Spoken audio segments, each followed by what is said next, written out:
Welcome to the deep dive, where we really get stuck into a subject, try and dig out those fascinating insights, those sort of aha moments. Yeah, find the good stuff. Exactly. And today, we're exploring someone who, well, he really defies easy categorization. David Baddiel. Definitely. I mean, just think about it for a second. This is the guy who co-wrote Three Lions, right? That football anthem Oh, yeah, everyone knows that one. topped the charts, not once, but twice, became this huge national thing, part of the culture around English football. Absolutely waving in. But, and here's the thing, this same person is also an award-winning children's author. Right. He sold out Wembley Arena with a comedy act. And he sparked these really deep national conversations about prejudice, particularly anti-Semitism. Something ingrained, isn't it? That kind of diverse impact, I mean, the sheer breadth of what he's done across so many different fields, it just screams unique, doesn't it? A really multifaceted individual. It really does. So our aim today is to, well, look beyond those easy labels, the surface stuff, and try to understand the contributions he's made. Not just to entertainment, which is obvious, but importantly to public discourse too, our sort of broader cultural conversation. That's a great way to put it. And what's really striking about Baddiel, what makes him so fascinating, I think, is that ability he has to just seamlessly shift between these different cultural worlds, sometimes doing both at the same time almost. Yeah, like juggling chainsaws and kittens. Maybe. But, he goes from creating this huge mass entertainment, like a #1 football song everyone sings, to then engaging in really serious intellectual stuff. His nonfiction, those powerful documentaries, his stand-up, which get quite deep. And this incredible versatility, this intellectual curiosity just makes him a perfect subject for this kind of deep dive. Yeah. Lets us really explore the breadth and depth of his influence across all these different, sometimes clashing areas. That's a really key point. And it sets us up perfectly for what we want to do today. A proper deep dive into, well, the many lives and careers of David Baddiel, the English comedian, presenter, screenwriter, author, singer, all of it. Quite the list. We'll look at his origins, unpack his really groundbreaking work in comedy, dig into his writing career, which, as you said, covers everything from adult novels to kids' bestsellers, and look at how he's engaged, quite courageously, really, with some tricky social and political topics. Yeah. And our main source for this, our road myth, if you like, is a pretty extensive Wikipedia entry. We're going to be pulling it apart and seeing what we find. Right. And it's a fantastic resource, a Right. real treasure trove of information, actually. Yeah. So our job is to kind of distill the key bits, those fascinating details that really light up his journey. We would Yeah. give you a really thorough understanding of how he's evolved, pulling out the most important nuggets, the things that show his intellectual curiosity and the impact he's had. And I think what's really interesting here is how we can sort of connect the dots across his whole career. You start to see these underlying themes, this consistent intellectual thread running through it all when you look at the source material like this. It's not just, a list of stuff he did. It's a story, a narrative of growth and engagement and, well, personal evolution too. Okay, so to really get a grip on David Baddiel's journey, all that breadth we talked about, we need to go right back to the start, his foundations. Where it all began. He was born David Lionel Baddiel, May 28th, 1964. And here's the first surprise for many, maybe Troy, New York. Yeah, not Watford. Not Watford, no. His parents were from the UK. They were living in the US then, but he actually moved to England when he was tiny, just 4 months old. Yep. Now, it's a subtle thing, being born in the US but raised pretty much entirely in England. This kind of dual British-American heritage on paper. Does that maybe plant some seed, some subtle feeling of being slightly other, even as he became, totally embedded in British culture, gave him a slightly different perspective, maybe? It's possible, isn't it, that dual nationality, even if the U.S. part was just those first few months, it could add a little layer to how he saw things, how he formed his identity. But I think the really profound influence, the thing that you can see echoing in his work, is definitely his family history. Right. It's a story that's deeply marked by, well, displacement, but also incredible resilience. And this isn't just background info. It's like a lens, I think, for looking at a lot of his later stuff on identity, belonging, prejudice. If you connect that to the bigger picture, it helps make sense of the personal drive behind some of his arguments, especially when he talks about identity politics or, forms of discrimination that maybe get overlooked. That makes a lot of sense. So let's unpack that family history a bit more then, especially his mother's side. Those origins seem incredibly harrowing. It feels like the kind of story that would, well, cast a long shadow, right? Absolutely. It's quite something. What are the key things we need to know? What really shaped that family story? Well, okay, let's start with his father, Colin Brian Baddiel. He came from a working-class Swansea family, Eastern European Jewish background. He's a research chemist, worked for Unilever. Sounds pretty stable, academic almost. Yeah. But then in the 80s, he was made redundant, which, was a massive thing for any family. Creates huge strain, uncertainty. Definitely.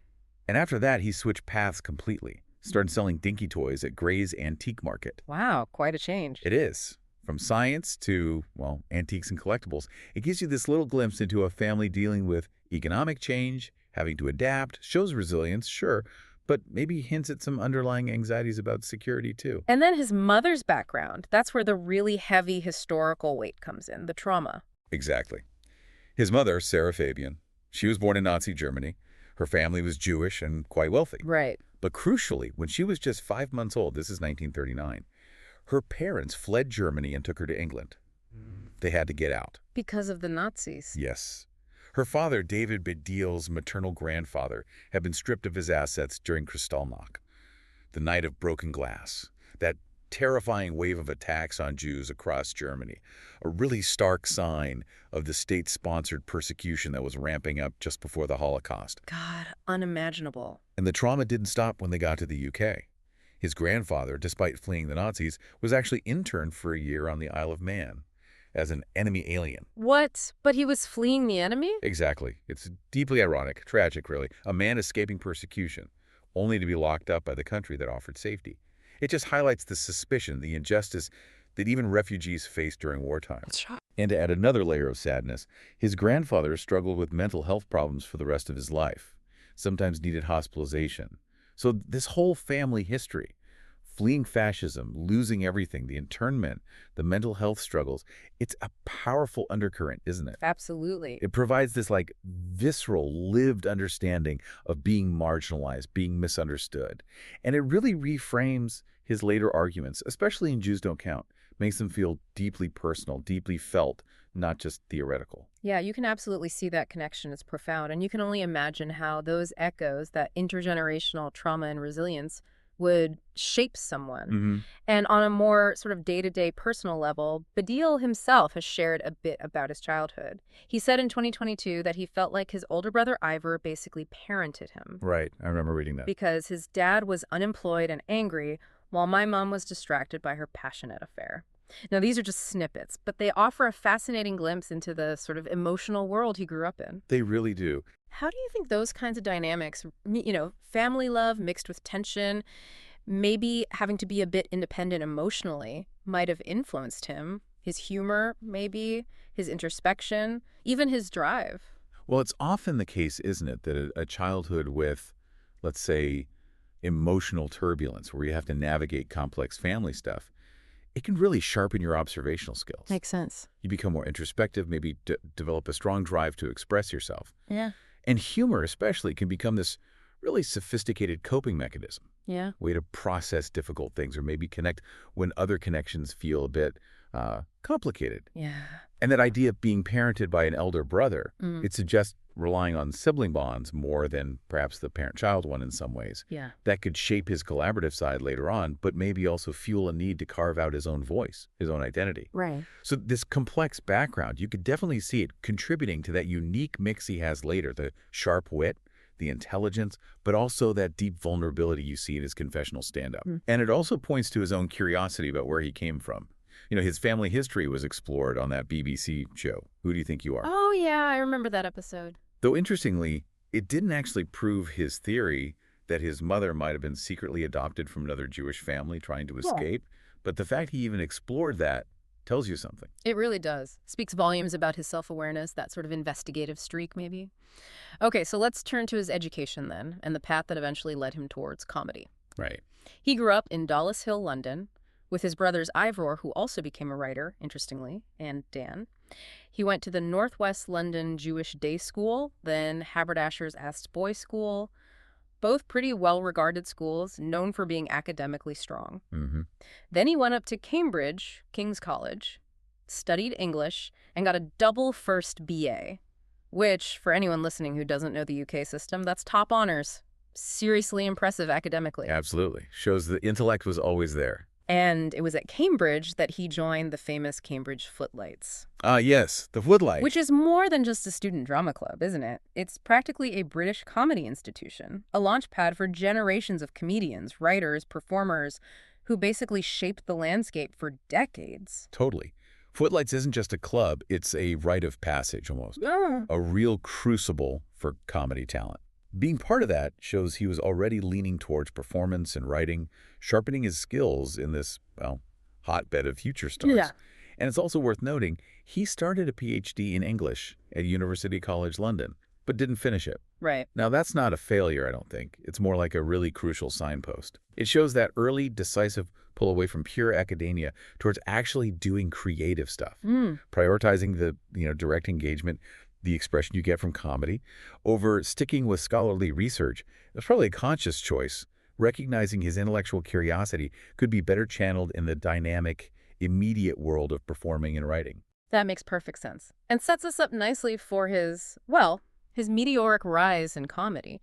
After uni, he jumped straight into professional stand-up in London, started making a name for himself pretty quickly. But he wasn't just performing, he was writing too, honing those skills, contributing to massive shows like Spitting Image. Hugely influential, that show. Yeah, that brilliant savage satire with the puppets. And writing for other big names like Rory Bremner. His first TV appearance was actually in Filthy Rich and Cat Flap. Ah, with Rick Mayall and Ade Edmondson. Cult classic. Exactly. So this early period, you really see him developing his craft from all angles, performing, writing, working across different styles of comedy, absorbing it all. Yeah, and a key thing here, I think, is how fast he established himself, not just as the guy on stage, but as the writer behind the scenes, too. Right, that dual threat. Exactly. That ability to both create the material and deliver it effectively. It's a theme that runs right through his career. Yeah. Shows he really understood how comedy works from the ground up. And writing for Spitting Image early on, which was known for being pretty biting, often controversial, that also maybe hints at the intellectual edge, the willingness to tackle social commentary that we see later, even in his later stuff. Definitely. But his career really, really took off when he teamed up with Rob Newman in 1988. That partnership was huge. Groundbreaking, really. Together with another comedy duo who were coming up, Steve Punt and Hugh Dennis. Right. They created and performed the Merry Whitehouse Experience, which started on BBC Radio 1, ran for 4 series plus a special, became this massive hit with its kind of unique mix of surreal and observational sketch comedy. Very distinctive style. And its popularity just exploded, paving the way for the big jump to TV, BBC Two, 2 massively acclaimed series there, bringing their brand of humor to a huge national audience. Yeah, that move from radio to TV for Merry Whitehouse Experience was a really big deal.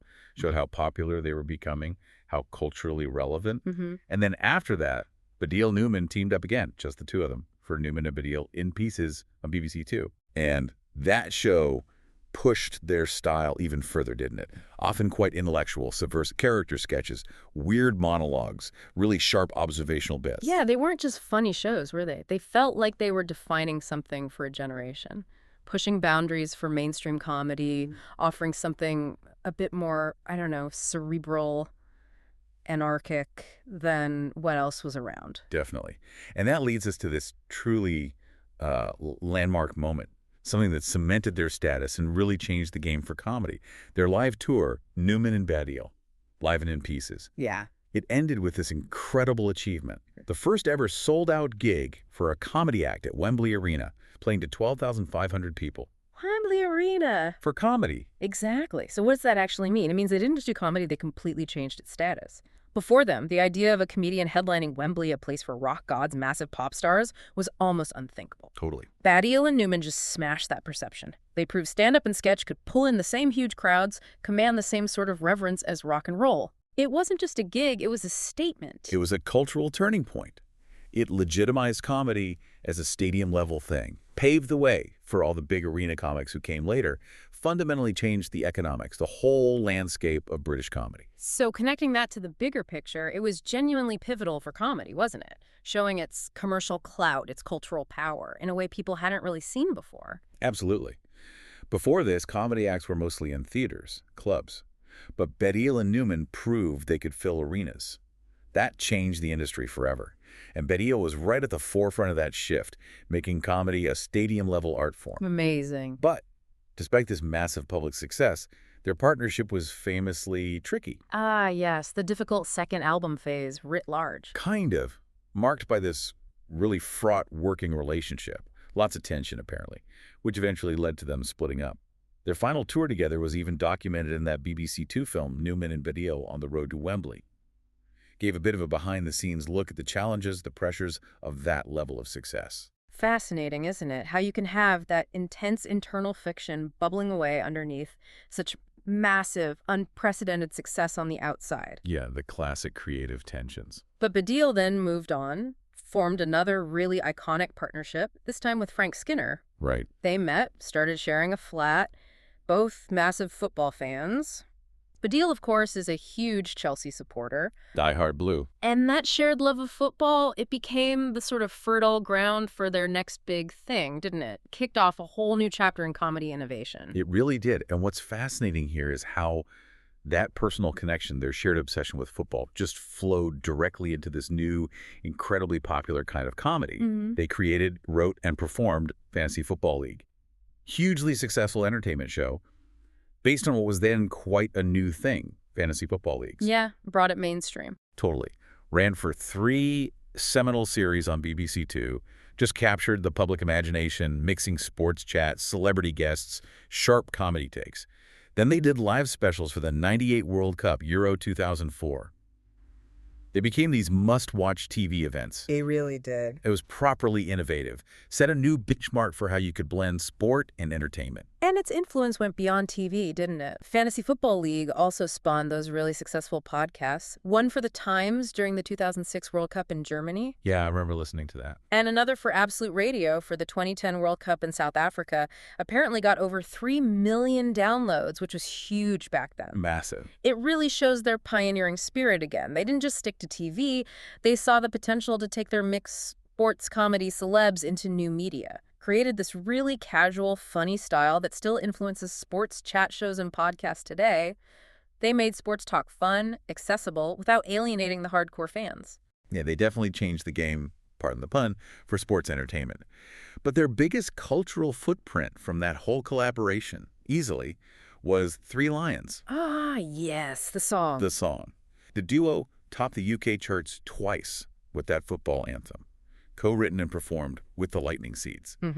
Originally, the official England anthem for Euro 96 became instantly massive, so they re-recorded it with updated lyrics for the '98 World Cup. Still gets played constantly. Its staying power is just incredible, isn't it? Came back into the charts in 2018, like 20 years later, when England were doing well in the World Cup. Yeah. And that phrase, "It's coming home," it became this massive national meme. Part of the language sums up that mix of hope and slightly painful English self-awareness about football. Absolutely. Became part of the national consciousness, an anthem across generations. But not every part of his comedy career has aged quite so uncontroversially. Yeah. And it's important we talk about those bits with the right nuance, especially as public attitudes change. Back in the 90s, Baddiel got a lot of criticism for his impression of the black footballer Jason Lee on Fantasy Football League. Right, the pineapple incident. Yeah, involved wearing a pineapple on his head and using blackface, which is obviously deeply offensive, has that long racist history. Lee himself said he felt it was a form of bullying, a stark reminder that intent isn't everything, the impact matters. Yeah, this is definitely a complex and challenging bit of his past, and it highlights how social attitudes evolve, how we think about accountability for past actions, even in comedy. Baddiel, to be fair, has apologized multiple times, very clearly over the years, called it part of a very bad racist tradition on social media and newspaper articles. Right. There was that point in 2020 when Jason Lee said he hadn't had a direct personal apology from Baddiel or Skinner, but that was addressed later, quite publicly, in 2022. Baddiel met Lee, apologized face-to-face for a Channel 4 documentary, which felt like a significant step. Yeah. A personal reckoning with the harm caused. But this whole controversy, it kind of resurfaced or took on a new dimension when he published his book, Jews Don't Count, in 2021. Because he wrote about how, in his view, that past mistake was being used against him. He said that despite apologizing repeatedly, people, especially online, kept bringing up that image to try and shut him down when he talked about anti-Semitism. Right. He called it a trump card used to discredit his views on racism, which highlights this really complex, often quite brutal landscape of public debate now, doesn't it? Where past actions are constantly relitigated. It really does. And what's fascinating, I suppose, is how these instances just throw that tension between comedic freedom and social responsibility into sharp relief. Yeah. It also shows how public figures have to grapple with their own history, their past output, in an age where everyone's watching, and old clips can resurface instantly. And this specific example, as Baddiel framed it, also ties into that idea of selective outrage, or a perceived hierarchy of victimhood, which is so central to his later arguments in the book. It's a very public, very uncomfortable example of how norms around humor and identity shift over time. And it wasn't the only time he had to navigate these tricky waters around past comedy choices. Just a few months later, February 2022, another old clip popped up. This one from the Frank Skinner show back in 2004. Okay. In this clip, Baddiel used the word pikey, which is a deeply offensive slur against traveler communities to describe how he looked. Right. And critics immediately jumped on it, accused him of hypocrisy, given how outspoken he'd become against anti-Semitism and Jews don't count. Yeah. It really underlines the intense scrutiny people face now, doesn't it? Especially if you become a voice on issues of prejudice. There's this demand for absolute consistency. There is. It shows very clearly that public figures are held accountable now for pretty much everything they've ever said or done, especially if they then take a stand on discrimination. That accusation of hypocrisy, it highlights the demand for consistency, for self-awareness, from people who challenge others on prejudice. It's also a powerful reminder that, thanks to the internet, nothing really vanishes. Old comments can become problematic in new ways as sensitivities change. Yeah. These incidents, they're kind of like case studies, aren't they? In that complex, often unforgiving relationship between comedy, public figures, and the constantly shifting ground of social justice. Definitely. So after Fantasy Football League, Baddiel and Skinner carried on working together too, didn't they? With Baddiel and Skinner Unplanned. That's right, the improvised Q&A show. Which was really popular too. Toured to Edinburgh Fringe, ran for 5 series on ITV, even did a West End run at the Shaftesbury Theatre in 2001, showed their comedy chemistry worked beyond just sketches or football chat. Yeah, they clearly had a great rapport. And their collaboration stretched into doing good stuff too. In 2001, they made a bit of history on Who Wants to Be a Millionaire, didn't they? They did. First celebrity contestants to get up to £250,000 for their charities. £250,000 for the Catholic Children's Society and Imperial Cancer Research Fund. Showed they could use their comedy partnership for, well, serious philanthropic impact, too. Absolutely. It really cemented them as this much-loved duo, beyond just the football stuff, showed their versatility and their generosity. Right, shall we shift gear now and talk about David Baddiel's solo career? Because he really is a man of many hats. From many mediums, yeah. His career is just marked by this incredible output across writing, TV, stage, constantly reinventing himself, exploring new ways to be creative. Totally. As an author, for starters, he's written 4 adult novels, which shows a different side, goes beyond the comedy persona. There was Time for Bed back in '96, Whatever Love Means in 2002. I remember that one making a splash. Yeah, The Secret Purposes in 2006, and The Death of Eli Gold in 2011. And they're not just, light reads. They often explore things like relationships, memory, kind of existential angst, but with that dark wit he has. Whatever Love Means, for instance, really dug into the complexities of love, infidelity. Showed him as a novelist interested in the human condition. A long way from the Wembley Arena chanting. Definitely a different gear. But then, he's maybe become even more famous, more widely adored for his children's books, which was a pretty amazing pivot in his writing career, wasn't it? It really was. Yeah. He put out his first children's novel, The Parent Agency, in June 2015. Right. And it wasn't just a bestseller. It won the Lolly Award, which is a big deal in kids' books, the successor to the Roald Dahl Funny Prize for Best Laugh Out Loud Book for 9-13-year-olds.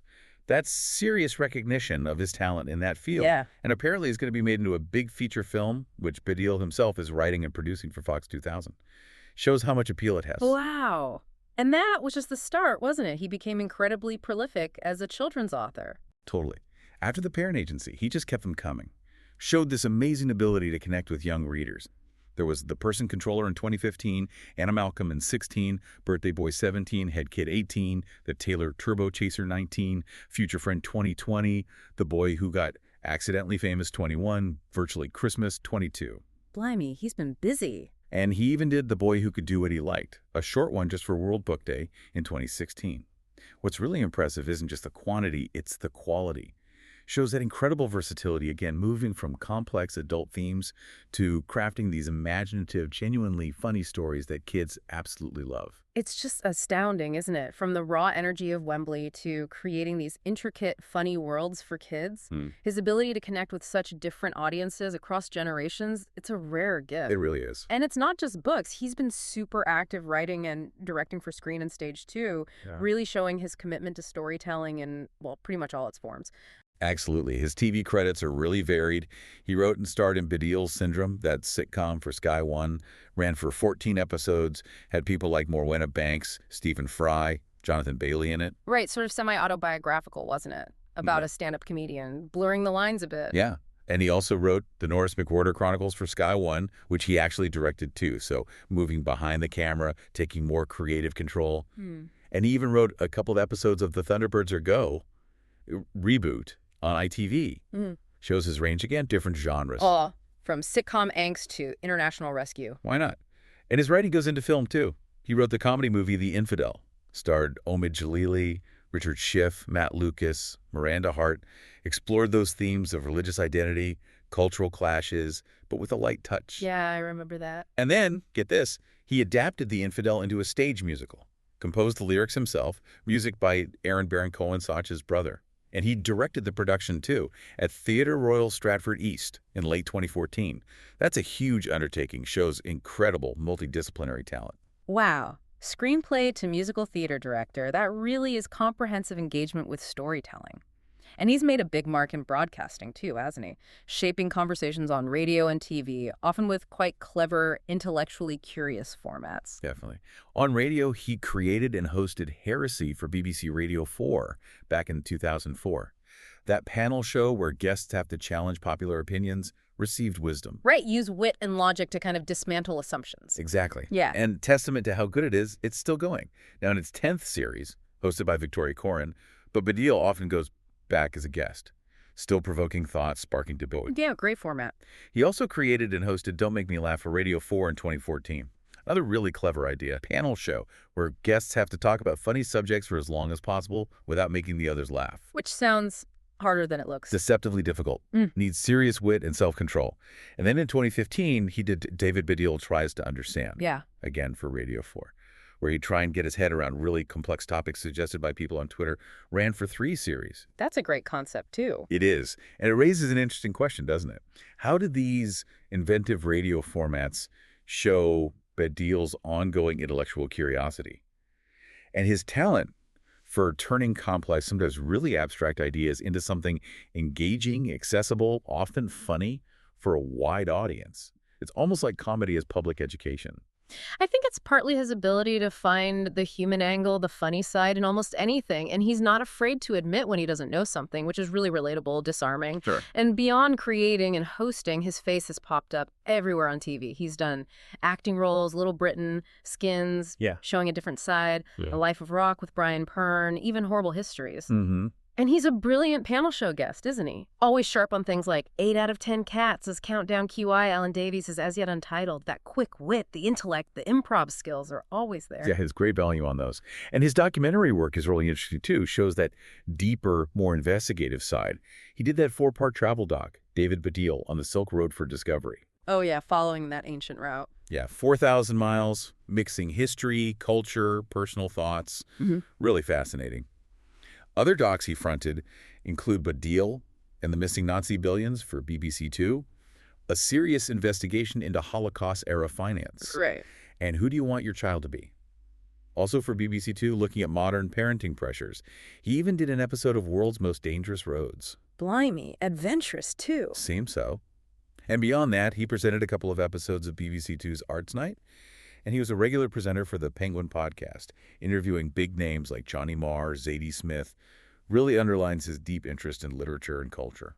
And his personal life has become part of his work too, hasn't it? Showing that willingness to be vulnerable, share really personal stuff, most notably in The Trouble with Dad, that Channel 4 doc from 2017 about his father's dementia. That was very moving, very honest. Yeah, a really powerful look at a tough family situation. He's also done Who Do You Think You Are?, looking into his own family tree, and he was on Desert Island Discs, which is always revealing. The British institution. Exactly. More recently, he was on Taskmaster, Series 9, even won an episode, and he did the Great Stand Up to Cancer Bake Off in 2021. It's just this incredibly broad range of TV work, shows his profile, but also his willingness to put himself out there in all sorts of ways, often quite challenging ones. It really is. It shows a real shift, doesn't it? From just being a comedian to engaging with his public platform in a much more reflective, personal way. Yeah.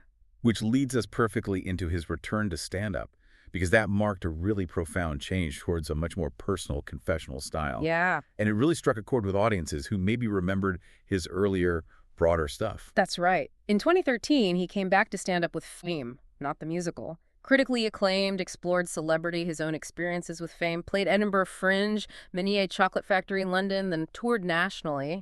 But the show that really signaled that huge transformative shift was My Family, not the sitcom. Premiered in spring 2016, again at the Menier Chocolate Factory. Right. And this was intensely personal, deeply confessional, telling the true, often very raw, story of his mom, who'd recently died, including details about her affair and his dad, who was suffering with dementia. Yeah. And what's just fascinating there is seeing that evolution in his comedy, moving from the big observational stuff, the sketches, to this deeply personal, almost vulnerable storytelling, using humor to navigate grief, love, really complex family stuff. Right. And it just connected massively with audiences, showed that comedy could be incredibly funny, but also profoundly moving at the same time. The show was a huge success, ran for ages at the Menier, transferred multiple times to the West End Vaudeville Theater, Playhouse Theater, got an Olivier Award nomination in the Entertainment and Family category, which is pretty major. Yeah, it showed a comedian using humor to process and share these really universal human things in a way that genuinely touched people emotionally. Absolutely. And there's that really poignant detail from that time, too. Rob Newman, his old comedy partner. Yeah. He actually went to see My Family, not the sitcom, which was apparently the first time they'd been in the same room since 1993. Wow. That says something about the impact, the honesty of the show, doesn't it? It really does. And the show toured widely, too. Montreal Comedy Festival, Australia, showed that its themes, its storytelling, had this universal appeal. His next stand-up show, Trolls, not the Dolls, which toured in 2020, then shifted focus onto social media, online abuse. Very timely subject. Very much so.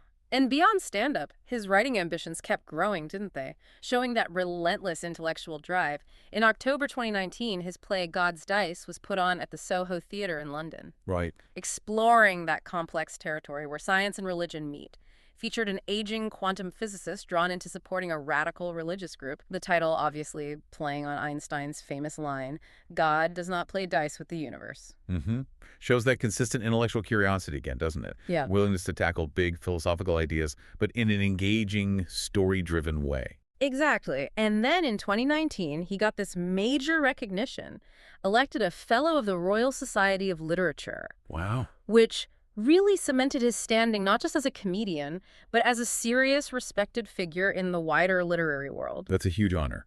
Really underlines the intellectual depth, the respect he's earned across different creative fields. Which brings us neatly, I think, to what might be his most defining, certainly most challenging work in recent years. The work that undeniably sparked huge debate, nationally and internationally. We have to talk about Jews Don't Count. Yes, absolutely. This feels like maybe his most impactful nonfiction work so far, a really defining piece. And one that, well, courageously stirred up a lot of debate, often uncomfortable debate. His book, Jews Don't Count, came out via Tita Les Books in 2021. And it puts forward this really powerful, quite contentious argument, which is essentially that anti-racists, whether they realize it or not, often apply double standards when it comes to anti-Semitism. They treat it differently to other forms of racism. His central thesis is basically summed up by the line. A sacred circle is drawn around those whom the progressive modern left are prepared to go into battle for, and it seems as if the Jews aren't in it. And the book gives loads of examples from culture, from politics, to back this up. arguing that progressives, despite their anti-racist principles, often have this persistent blind spot regarding anti-Semitism. Yeah. He points to cases where tropes, conspiracy theories, prejudiced language aimed at Jews, stuff that would be instantly condemned if aimed at other minorities, often gets overlooked, downplayed, or excused when it's anti-Semitic. And here's where it got really interesting, and where he took that argument onto screens. He fronted a Channel 4 documentary based on the book, same title, David Baddiel, Jews Don't Count, aired November 2022. And that doc really explored why anti-Semitism often gets ignored, digging into what he called the dysfunction between progressives and Jews. It's a brave area to explore, potentially uncomfortable for many, but clearly something he feels incredibly passionate about, drawing on his own background, his observations, to make this deeply personal case for a more consistent, more inclusive anti-racism. Yeah. And the reaction to the book and the documentary, it was intense. And in some ways kind of paradoxically proved his point, didn't it? How so? Well, The Guardian's TV review called the doc so shocking it sounds like a siren, highlighting how urgent and attention-grabbing it was, but maybe more telling. The Financial Times pointed out that the huge torrent of scorn online the program got actually only serves to highlight its importance, almost proving his central argument about how difficult it is to talk openly about anti-Semitism in some progressive spaces and the hostile reaction you can get if you try. So, connecting it to the bigger picture, Baddiel's work here, it fundamentally challenges how we define prejudice, challenges those hierarchies of victimhood. It pushes for a more nuanced, more consistent, truly inclusive anti-racism that doesn't leave any group out. It's a powerful call for consistency, for recognition of all forms of discrimination.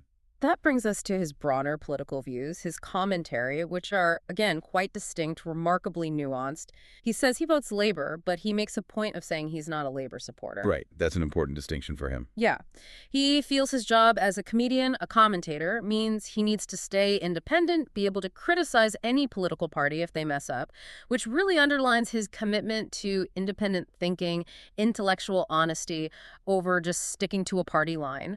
Seems typical of his approach to complex stuff. Definitely. And his comments on specific politicians reflect that too, that nuance. Back in February 2016, he called Jeremy Corbyn a proper left-wing Labour politician.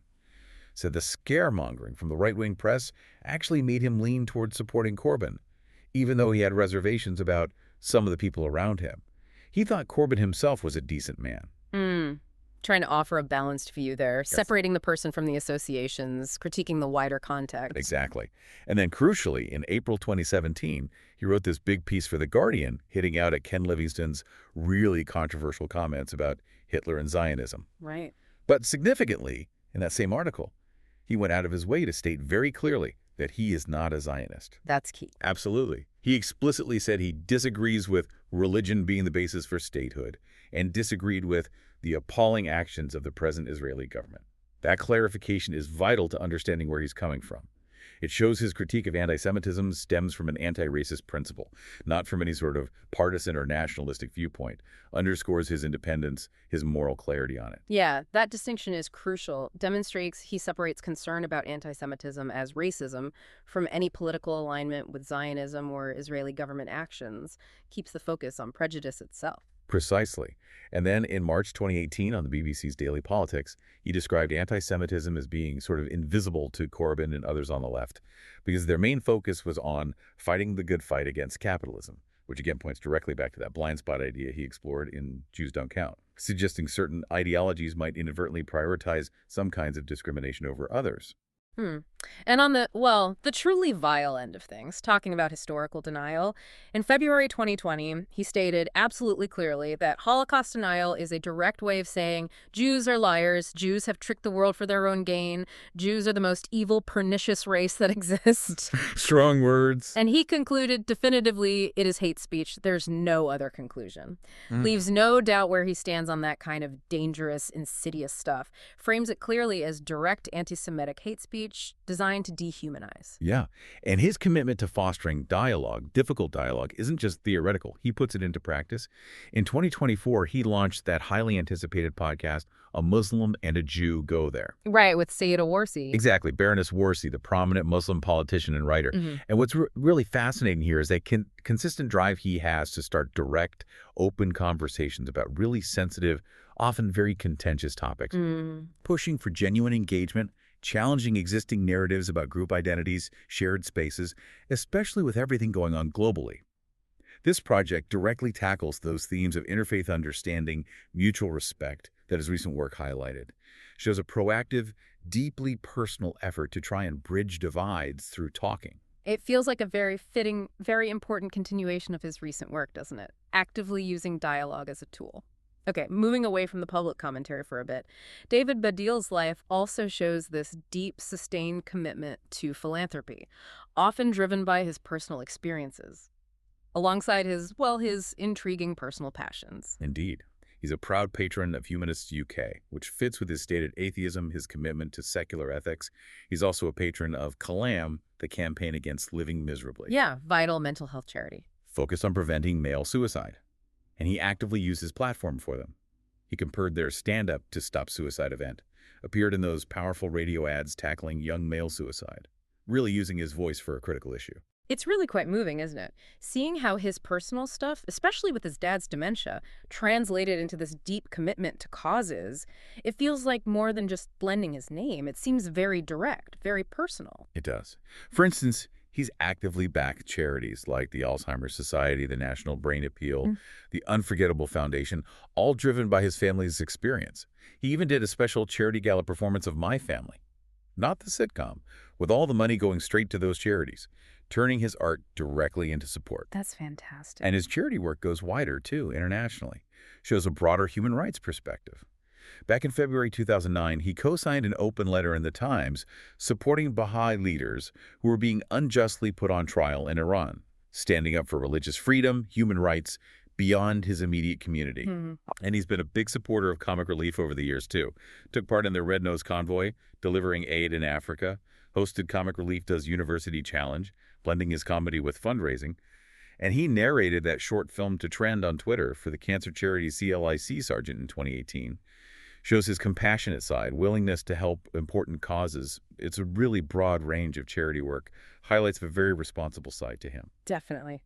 And beyond the public stuff, the philanthropy, there are those few intriguing personal details that give us a bit more of a glimpse of the man behind it all, enrich our picture. He's been with fellow comedian Morwenna Banks since 1998. Right. Also very talented. Yeah, performer, writer. They got married in 2017. They live in North London with their 2 kids, daughter Dolly, born 2001, son Ezra, born 2004. Seem to keep their family life relatively private, considering their profiles. And despite that deep Jewish background, family history we talked about, Baddiel describes himself as a 10 out of 10 atheist, and fascinatingly, a fundamentalist Jewish atheist. Yeah, that's such an interesting phrase, isn't it? Fundamentalist Jewish atheist. It really is. Very thought-provoking. Tells you a lot about his identity, shows how you can keep a strong cultural, ancestral connection, acknowledge that heritage, but without the religious belief. Actively separating ethnicity, cultural roots from faith. It feels like a very modern take on identity, which he explores in his work, too. It does. And he also talks openly about struggling with chronic insomnia. Ah, yes. That very common but really debilitating condition. He's written quite candidly about it, which is another detail that just humanizes him, connects him to a shared, often hidden experience.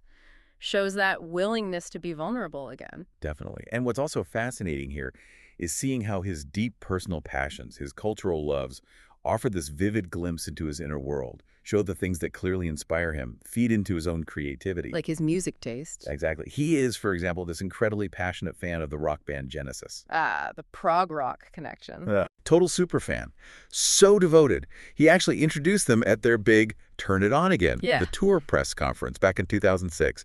Imagine that fan moment. Brilliant. And he even wrote the sleeve notes for the reissue of their classic album, Nursery Crime. Shows real knowledge, deep appreciation. That's proper dedication. And his love for Peter Gabriel, Genesis's original frontman, is also really well known, quite endearing.